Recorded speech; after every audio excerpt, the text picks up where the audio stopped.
ये नवाब वाजिद अली शाह का समय था। लखनऊ विलासिता के रंग में डूबा हुआ था। छोटे बड़े, गरीब अमीर, सभी विलासिता में ही डूबे हुए थे। कोई नृत्य और गान की मजलिस सजाता था तो कोई अफीम की पिनक में ही मजे लेता था। शासन विभाग में, साहित्य क्षेत्र में, सामाजिक अवस्था में, यहाँ तक कि उद्योग धंधों में, आहार व्यवहार में सर्वत्र विलासिता ही व्याप्त हो रही थी। संसार में क्या हो रहा है इसकी किसी को खबर न थी। बटेर लड़ रहे हैं, तीतरों की लड़ाई के लिए पाली बदी जा रही है, कहीं चौसर बिछी हुई है, पौ 12 का शोर मचा हुआ है, तो कहीं शतरंज का घोर संग्राम छिड़ा हुआ है। राजा से लेकर रंक तक इसी धुन में मस्त थे। लोग कहते कि शतरंज, ताश इत्यादि खेलने से बुद्धि तीव्र होती है और विचार शक्ति का विकास होता है। इसलिए अगर मिर्ज़ा सज्जाद अली और मीर रोशन अली अपना अधिकांश समय अपनी बुद्धि तीव्र करने में बिताते थे तो किसी विचारशील पुरुष को क्या आपत्ति हो सकती थी। दोस्तों, मेरा नाम है हिमांशु सिन्हा और आज मैं आपको सुना रहा हूँ मुंशी प्रेमचंद की लिखी कालजयी कहानी शतरंज के खिलाड़ी।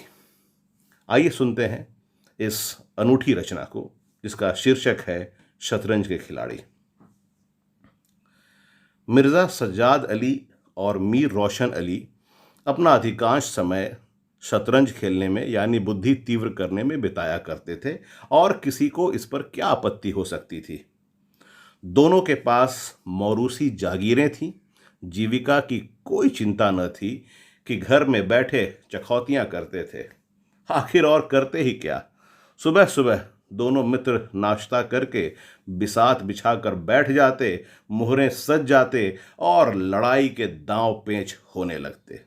फिर खबर न होती थी कि कब दोपहर हुई, कब तीसरा पहर और कब शाम। घर के भीतर से बार बार बुलावा आता कि खाना तैयार है। यहाँ से जवाब मिलता, चलो आते हैं, दस्तरखान बिछाओ। यहाँ तक कि बावर्ची विवश होकर कमरे में ही खाना रख जाता था और दोनों मित्र दोनों काम साथ साथ किया करते थे। मिर्ज़ा सज्जाद अली के घर में कोई बड़ा बूढ़ा न था, इसलिए उन्हीं के दीवान खाने में बाजियां होती थीं। मगर ये बात न थी कि मिर्ज़ा के घर के और लोग उनसे इस व्यवहार से खुश हों। घर वालों का तो कहना ही क्या, मोहल्ले वाले, घर के नौकर चाकर तक नित्य द्वेषपूर्ण टिप्पणियां किया करते थे। अजी बड़ा मनहूस खेल है, घर को तबाह कर देता है। खुदा न करे किसी को इसकी चाट पड़े। अजी आदमी दीन दुनिया किसी के काम का नहीं रहता, न घर का न घाट का। बुरा रोग है। यहाँ तक कि मिर्ज़ा की बेगम साहबा को इससे इतना द्वेष था कि अवसर खोज खोज कर पति को लताड़ती थी, पर उन्हें इसका अवसर मुश्किल से मिलता था। वो सोती रहती थीं तब तक बाजी बिछ जाया करती थी और रात को जब सो जाती थीं तब कहीं मिर्ज़ा जी घर में वापस आते थे। हाँ, नौकरों पर वह अपना गुस्सा उतारती रहती थीं। जैसे, क्या पान मांगे हैं, कह दो आकर ले जाएं। खाने की फुर्सत नहीं है, ले जाकर खाना सिर पर पटक दो, खाएं चाहे कुत्ते को खिलाएं।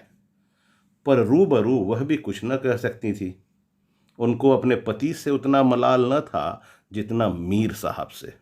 उन्होंने उनका नाम मीर बिगाड़ू रख छोड़ा था। शायद मिर्ज़ा जी अपनी सफाई देने के लिए सारा इल्ज़ाम मीर साहब के ही सर पे थोप देते थे।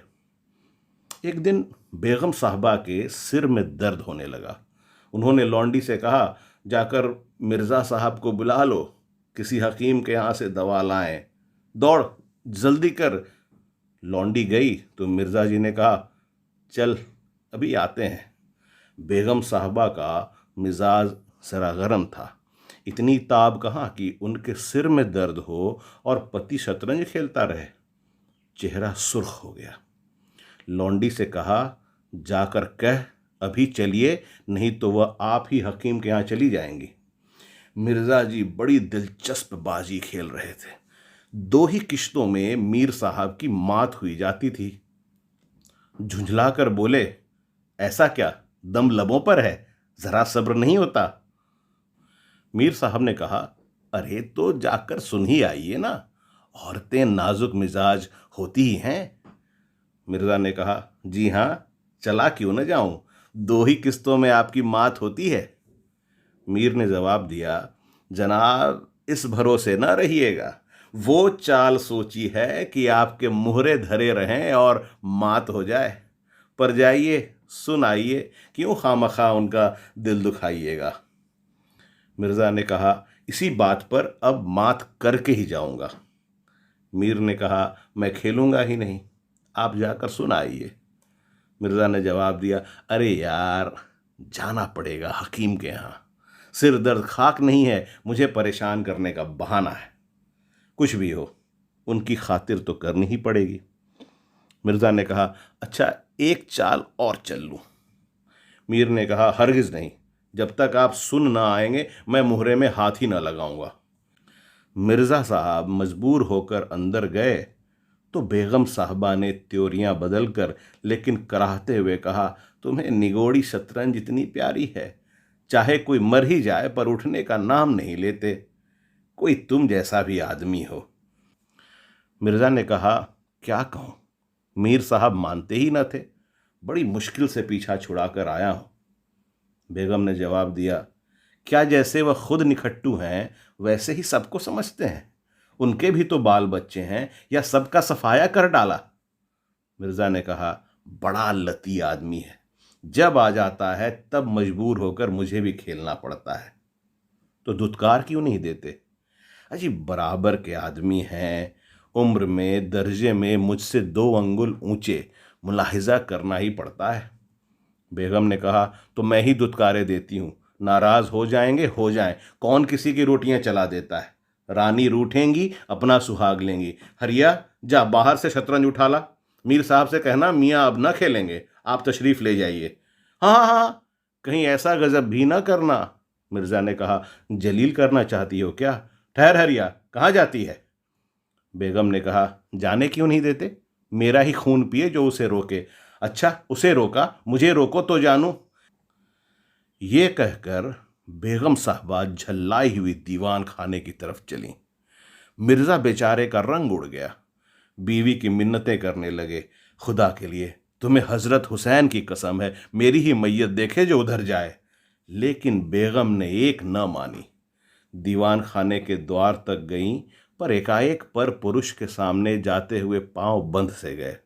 भीतर झांका, संयोग से कमरा खाली था। मीर साहब ने 2-1 मुहरे इधर उधर कर दिए थे और अपनी सफाई जताने के लिए बाहर टहल रहे थे।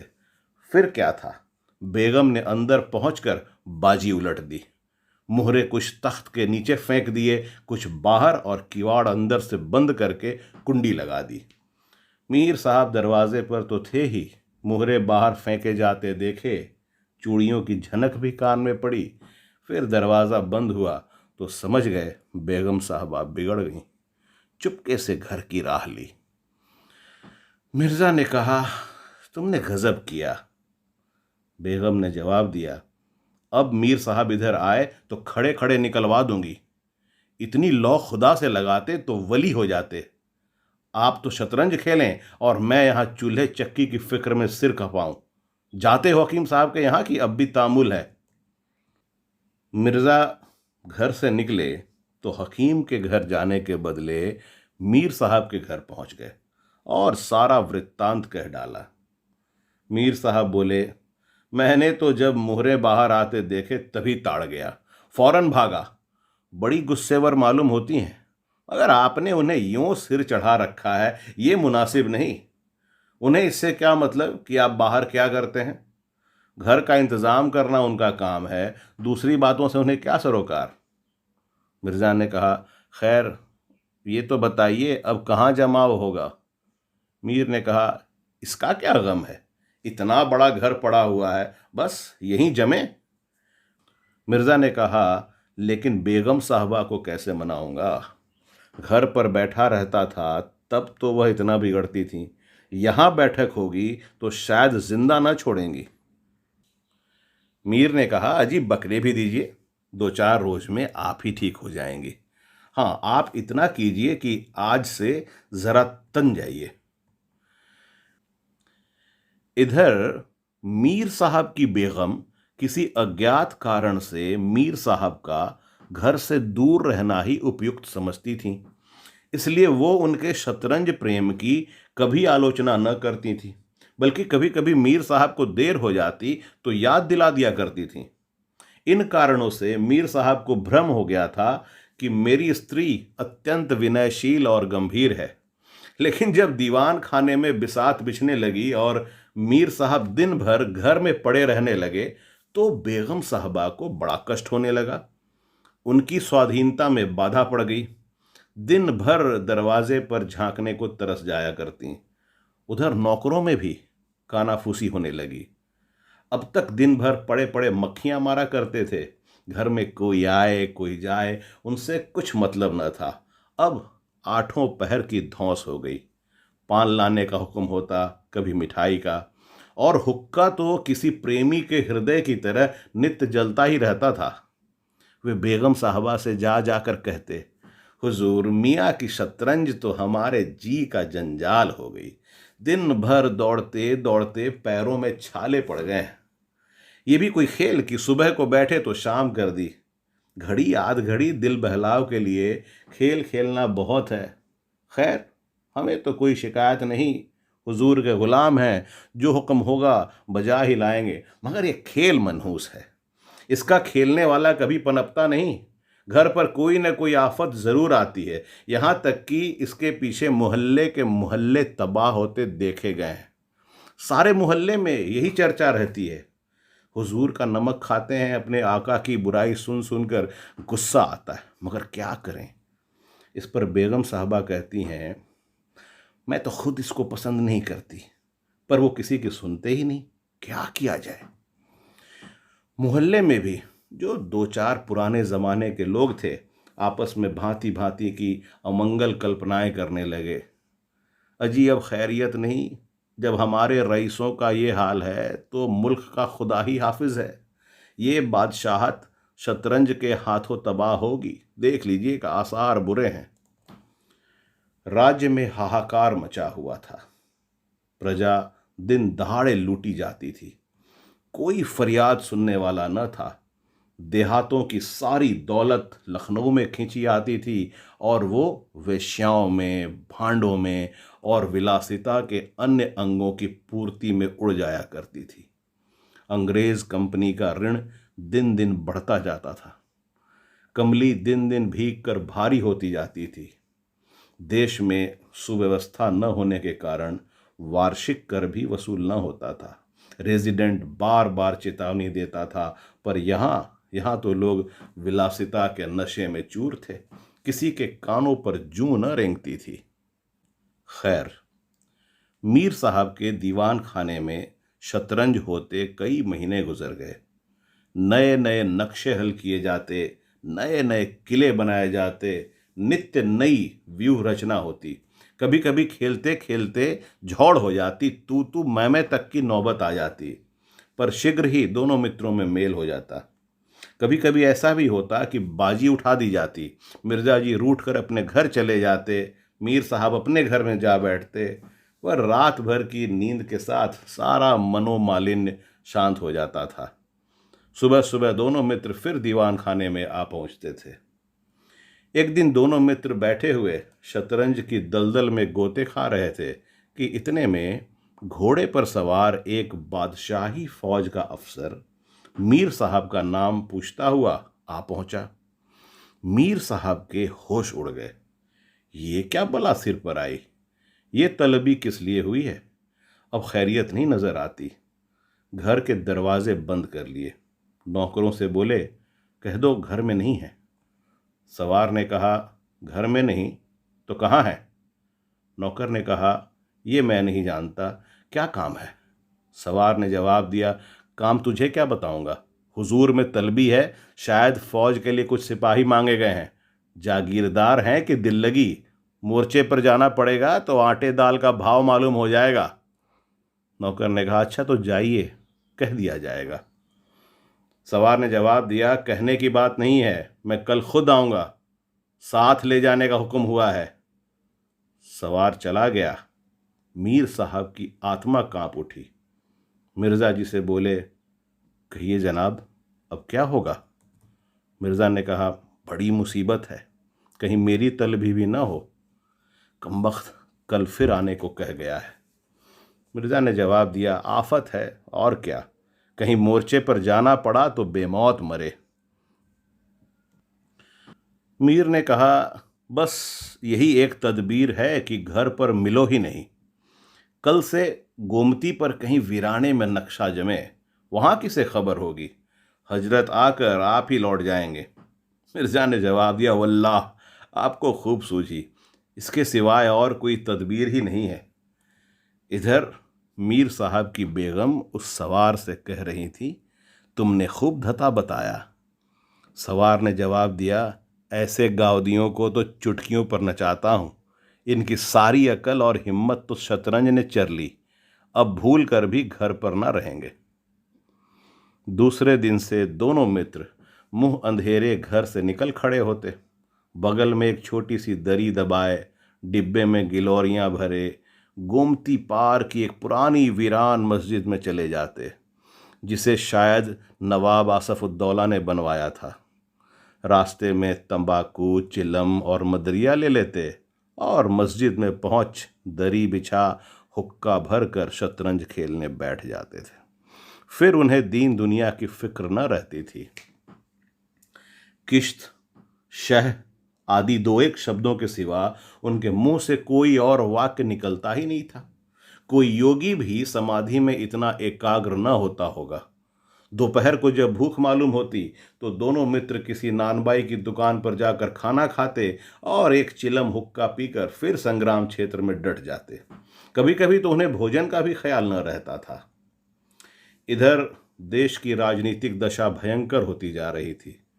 कंपनी की फौजें लखनऊ की तरफ बढ़ी चली आती थी। शहर में हलचल मची हुई थी। लोग बाल बच्चों को लेकर देहातों में भाग रहे थे, पर हमारे दोनों खिलाड़ियों को इसकी जरा भी फिक्र न थी। वे घर से आते तो गलियों में होकर। डर था कि कहीं किसी बादशाही मुलाजिम की निगाह न पड़ जाए जो बेकार में पकड़ लिए जाएं। हजारों रुपए सालाना की जागीर मुफ्त ही हजम करना चाहते थे। एक दिन दोनों मित्र मस्जिद के खंडहर में बैठे हुए शतरंज खेल रहे थे। मिर्जा की बाजी कुछ कमजोर थी। मीर साहब उन्हें किश्त पर किश्त दे रहे थे। इतने में कंपनी के सैनिक आते हुए दिखाई दिए। वो गोरों की फौज थी जो लखनऊ पर अधिकार जमाने के लिए आ रही थी।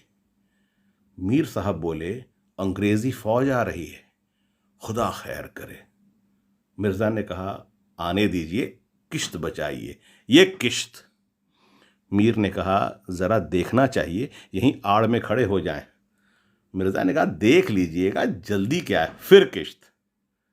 मीर ने कहा, तोप खाना भी है, कोई 5,000 आदमी होंगे, कैसे कैसे जवान हैं, लाल बंदरों जैसे मुंह, सूरत देखकर खौफ मालूम होता है। अरे जनाब, हीले न कीजिए, ये चकमे किसी और को दीजिएगा, ये किश्त। आप भी अजीब आदमी हैं। यहां तो शहर पर आफत आई हुई है और आपको किश्त की सूझी है। कुछ इसकी भी खबर है कि शहर घिर गया तो घर कैसे चलेंगे? मिर्जा ने जवाब दिया, अजी जब घर जाने का वक्त आएगा तो देखा जाएगा, ये किश्त। बस अब की शह में मात है। फौज निकल गई। 10 बजे का समय था। फिर बाजी बिछ गई। मिर्जा ने कहा, आज खाने की कैसे ठहरेगी, कहाँ खाया जाएगा? मीर ने कहा, अजी आज तो रोज़ा है, आपको क्या ज़्यादा भूख मालूम होती है? मिर्जा ने कहा, जी नहीं, लेकिन शहर में न जाने क्या हो रहा है। जी शहर में कुछ ना हो रहा होगा, लोग खाना वाना खा कर आराम से सो रहे होंगे। हुजूर नवाब साहब भी ऐशगाह में होंगे। दोनों सज्जन फिर जो खेलने बैठे तो 3 बज गए। अब की मिर्जा जी की बारी कमज़ोर थी। 4 का गजर बज ही रहा था कि फौज की वापसी की आहट मिली। नवाब वाजिद अली पकड़ लिए गए थे और सेना उन्हें किसी अज्ञात स्थान को लिए जा रही थी। शहर में न कोई हलचल थी, न मार काट, एक बूंद भी खून नहीं गिरा था। आज तक किसी स्वाधीन देश के राजा की पराजय इतनी शांति से, इस तरह खून बहे बिना न हुई होगी। ये वो अहिंसा न थी जिस पर देवगण प्रसन्न होते हैं, ये वो कायरपन था जिस पर बड़े बड़े कायर भी आंसू बहाते हैं। अवध के विशाल देश का नवाब बंदी बना चला जाता था और लखनऊ ऐश की नींद में मस्त था। ये राजनीतिक अधःपतन की चरम सीमा थी। मिर्ज़ा ने कहा, हुजूर, नवाब साहब को जालिमों ने कैद कर लिया है। अरे कर लिया होगा, ये लीजिए शह। मिर्ज़ा ने कहा, जनाब ज़रा ठहरिए, इस वक्त इधर तबीयत नहीं लगती। बेचारे नवाब साहब इस वक्त खून के आंसू रो रहे होंगे। अरे रोया ही चाहें, यह ऐश वहाँ कहाँ नसीब होगा, ये किश्त। मिर्ज़ा ने कहा, किसी के दिन बराबर नहीं जाते, कितनी दर्दनाक हालत है। मीर ने कहा, हाँ सो तो है ही, ये लो फिर किश्त, बस अब की किश्त में मात है आपकी, बच नहीं सकते। मिर्ज़ा ने कहा, खुदा की कसम आप बड़े बेदर्द हैं, इतना बड़ा हादसा देखकर भी आपको दुख नहीं होता। बेचारा गरीब वाजिद अली शाह। मीर ने कहा, पहले अपने बादशाह को तो बचाइए, फिर नवाब साहब का मातम कीजिएगा। ये किश्त और ये मात, लाना हाथ। बादशाह को लिए हुए सेना सामने से निकल गई। उनके जाते ही मिर्ज़ा ने फिर बाजी बिछा दी। हार की चोट बुरी होती है। मीर ने कहा, आइए नवाब साहब के मातम में एक मरसिया कह डालें। लेकिन मिर्ज़ा की राजभक्ति अपनी हार के साथ लुप्त हो चुकी थी। वो हार का बदला चुकाने के लिए अब अधीर हो रहे थे। शाम हो गई। खंडहर में चमगादड़ों ने चीखना शुरू किया। अबाबीलें आ आकर अपने घोंसलों में चिमटी, पर दोनों खिलाड़ी डटे हुए थे, मानो दो खून के प्यासे सूरमा आपस में लड़ रहे हों। मिर्जा जी 3 बाजियां लगातार हार चुके थे। इस चौथी बाजी का रंग भी अच्छा न था। वो बार बार जीतने का दृढ़ निश्चय करके संभल कर खेलते थे, लेकिन एक न एक चाल ऐसी बेढब आ पड़ती थी जिससे बाजी खराब हो जाती थी। हर बार हार के साथ बदले की भावना और भी उग्र होती जाती थी। उधर मीर साहब मारे उमंग के गज़लें गाते थे, चुटकियां लेते थे, मानो कोई गड़ा हुआ धन पा गए। मिर्ज़ा जी सुन सुनकर झुंझलाते और हार की झेप को मिटाने के लिए उनकी दाद देते थे। पर ज्यों-ज्यों बाजी कमज़ोर पड़ती थी, धैर्य हाथ से निकला जाता था। यहाँ तक कि वो बात बात पर झुंझलाने लगे, जनाब आप चाल बदला न कीजिए। हाँ, ये क्या कि एक चाल चले और फिर उसे बदल दिया। वाह, जो कुछ चलना हो एक बार चल दीजिए। ये आप मुहरे पर हाथ क्यों रखते हैं? मुहरे को छोड़िए, जब तक आपको चाल ना सूझे मुहरा छूइए ही नहीं। आप एक एक चाल आध घंटे में चलते हैं, इसकी सनद नहीं। जिसे एक चाल चलने में 5 मिनट से ज़्यादा लगे उसकी मात समझी जाए। फिर आपने चाल बदली, चुपके से मुहरा वहीं रख दीजिए। मीर साहब का फर्जी पिट रहा था। बोले, मैंने चाल चली ही कब थी? मिर्ज़ा ने कहा, आप चाल चल चुके हैं, मुहरा वहीं रख दीजिए, उसी घर में। अच्छा, उस घर में क्यों रखूं? मैंने हाथ से मुहरा छोड़ा ही कब था? मिर्ज़ा ने कहा, मुहरा आप क़यामत तक न छोड़ें तो क्या चाल ही न होगी? फर्जी पिटते देखा तो धांधली करने लगे। धांधली आप करते हैं, हार जीत तकदीर से होती है, धांधली करने से कोई नहीं जीतता। मिर्ज़ा ने कहा, तो इस बाजी में तो आपकी मात हो गई। अच्छा, मुझे क्यों मात होने लगी? मिर्ज़ा ने कहा, तो आप मुहरा उसी घर में रख दीजिए जहां पहले रखा था। मीर ने कहा, वहां क्यों रखूं? नहीं रखता। क्यों न रखिएगा, आपको रखना होगा। तकरार बढ़ने लगी। दोनों अपनी अपनी टेक पर अड़े थे। न ये दबता था न वो। अप्रासंगिक बातें होने लगीं। मिर्ज़ा बोले, किसी ने ख़ानदान में शतरंज खेली होती तब तो इसके कायदे जानते। वे तो हमेशा घास छीला करते। आप शतरंज क्या खेलिएगा? रियासत और ही चीज़ है, जागीर मिल जाने से ही कोई रईस नहीं हो जाता। मीर ने कहा, क्या? खास आपके अब्बा जान छीलते होंगे, यहाँ तो पीढ़ियों से शतरंज खेलते चले आ रहे हैं। अजी जाइए भी, गाजीउद्दीन हैदर के यहाँ बावर्ची का काम करते करते उम्र गुजर गई, आज रईस बनने चले हैं। रईस बनना कुछ दिल लगी नहीं है। मीर ने कहा, क्यों अपने बुजुर्गों के मुंह पर कालिख लगाते हो? तुम्हारे बुजुर्ग ही बावर्ची का काम करते होंगे।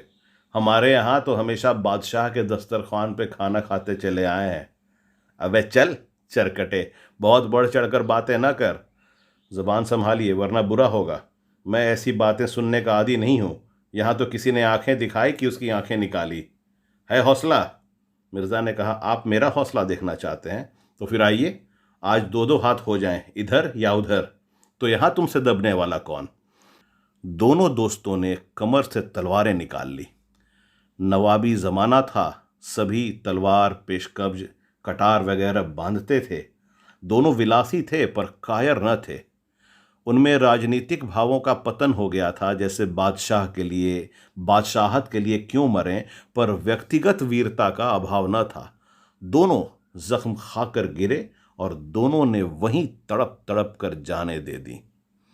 अपने बादशाह के लिए जिनकी आंखों से एक बूंद आंसू न निकला, उन्हीं दोनों प्राणियों ने शतरंज के वजीर की रक्षा में प्राण दे दिए। अंधेरा हो चला था, बाजी बिछी हुई थी। दोनों बादशाह अपने अपने सिंहासनों पर बैठे हुए मानो इन दोनों वीरों की मृत्यु पर रो रहे थे। चारों तरफ सन्नाटा छाया हुआ था। खंडहर की टूटी हुई मेहराबें, गिरी हुई दीवारें और धूल धूसरित मीनारें इन लाशों को देखती और सिर धुनती थीं। दोस्तों, इसके साथ ही इस कहानी का अंत यहीं होता है। उम्मीद करता हूँ ये कहानी और मेरी प्रस्तुति दोनों आपको पसंद आए होंगे। नमस्कार, धन्यवाद।